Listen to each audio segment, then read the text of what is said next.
జై శ్రీరామ్. 2022 నుంచి 2024 జూలై వరకు మొత్తం 11 ప్రెడిక్షన్స్ అనేవి ప్రూవెన్ అయ్యాయి. మరియు నా వాట్సాప్ గ్రూప్ లింక్ కూడా ఇచ్చాను క్రింద డిస్క్రిప్షన్లో.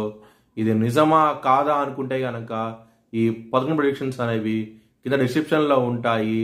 మీరు చెక్ చేసి నిజమైతేనే నా వాట్సాప్ గ్రూప్ లింక్ యాడ్ అవ్వండి మరియు నా ఛానల్ని సబ్స్క్రైబ్ చేసుకోండి. కుంభరాశికి అధిపతి శని. కుంభరాశిలో ధనిష్ట 3-4 పాదాలు, పూర్వభాద్ర 1-2-3 పాదాలు, శతభిషం 4 పాదాలు ఉంటాయి. ఈ నక్షత్రం వాళ్ళందరికీను నేను చెప్పే వార ఫలితాలు వర్తిస్తాయి. ఈ వారంలో లగ్నాధిపతి అయిన శని లగ్నంలో ఉన్నారు. ఏలినాటి శని ఉన్నది మీకు. ఈ శనివారం శని త్రయోదశి రాబోతోంది. శనికి తైలాభిషేకం చేయించండి, మీకు మంచి ఫలితాలంటూ ఉంటాయి. ఈ వారంలో మాత్రం శని భగవాన్ పూజిస్తే కనుక మీ ఏలినాటి శని నుంచి మీకు కొంచెం ఇంప్రూవ్మెంట్స్ అనేవి కనబడతాయి. మీకు చాలా ఆనందంగా ఉంటారు. ఇక్కడ సప్తమ స్థానంలోకి సూర్యుడు రాబోతున్నారు.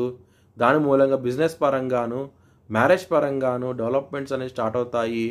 చాలా ఆనందంగా ఉంటారు. అష్టమ స్థానాధిపతి అయిన బుధుడు మీకు సప్తమ స్థానంలో ఉండబోతున్నారు. హెల్త్ పరంగా మాత్రం కొంచెం జాగ్రత్త అంటూ ఎక్కువ తీసుకోండి. ముఖ్యంగా గ్యాస్ట్రిక్ సమస్యలు, బీపీకి సంబంధించిన విషయాల్లోనూ మరియు యాంగ్జైటీ, డిప్రెషన్స్ ఇలాంటివి కూడా ఎక్కువ అయ్యే అవకాశం ఎక్కువగా ఉన్నది. కాబట్టి కొంచెం జాగ్రత్త అంటూ ఎక్కువ తీసుకోండి. బిజినెస్ పరంగా మాత్రం పెట్టుబడి అనేది తగ్గించి పెట్టుకోండి. మీకు మంచి డెవలప్మెంట్స్ అంటూ ఉంటాయి. గురువు మీకు 2వ స్థానం అధిపతి అయ్యి వృషభ రాశిలో ఉన్నారు. దాని మూలంగా మీకు కొంచెం టెన్షన్స్ అనేవి ఎక్కువ అవుతాయి ఈ వారంలో.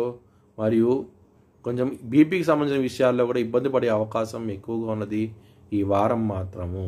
ఎందుకంటే కుజుడు గురువు కలిసి ఉన్నారు కాబట్టి కొంచెం బీపీకి సంబంధించిన విషయాల్లో ఇబ్బంది పడతారు.